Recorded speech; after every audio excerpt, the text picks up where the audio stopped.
Activists in Iran say that at least 35 people have been killed in protest over the country's economic struggles. Now, this has caused threats between President Trump and Iranian officials. Here with an in-depth look, Khosrow Isfahani from NUFDI, the National Union for Democracy in Iran. Khosrow, good morning and good to see you.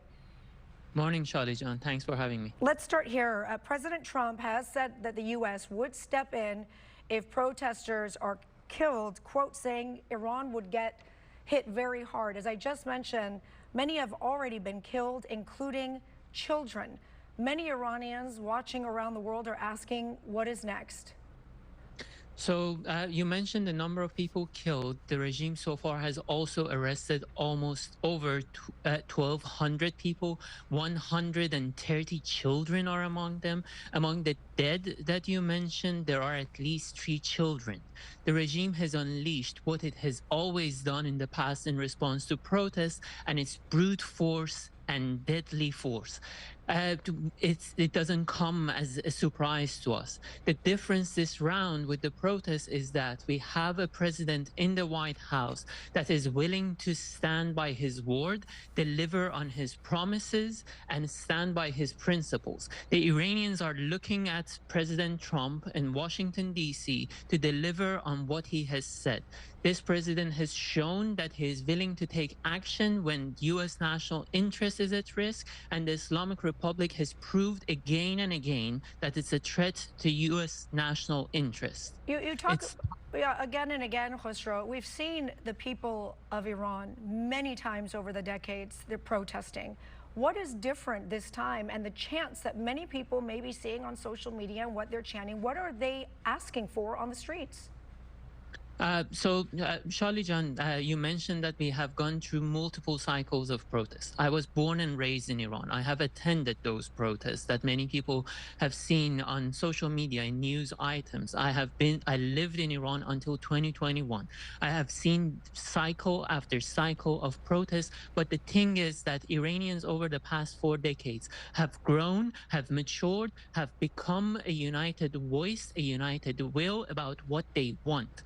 Before this historic moment, we always have been chanting what we don't want. We don't want this dictatorship. We don't want that bad thing about it. In this round of the protests, Iranians have taken to the streets with absolute clarity about what they want. They are chanting Javid Shah, long live the king, Reza Pahlavi, the name of the crown prince, and they are calling for his return. They are saying that the supreme leader is howling in pain and fear because Pahlavi is returning.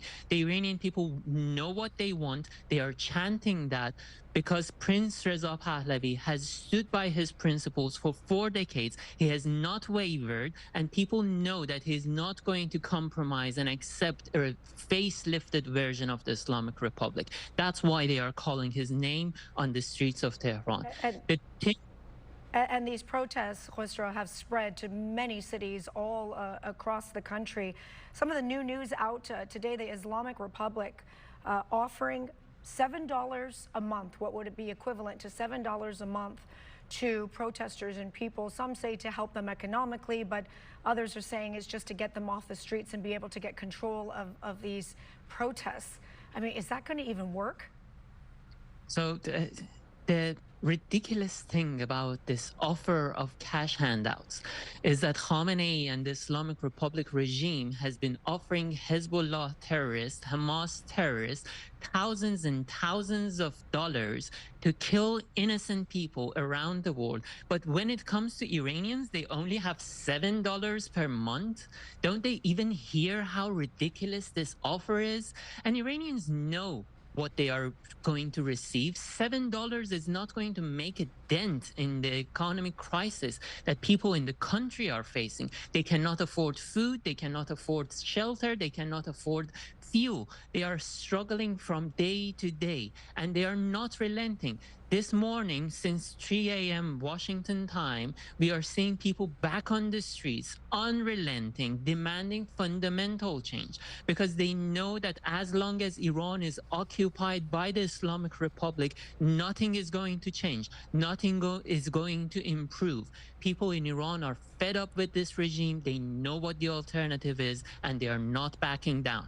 Yeah, and as long as this regime in place, many more innocent people will also be killed. How long do you anticipate these protests to last? It's very hard to predict, given what we're seeing.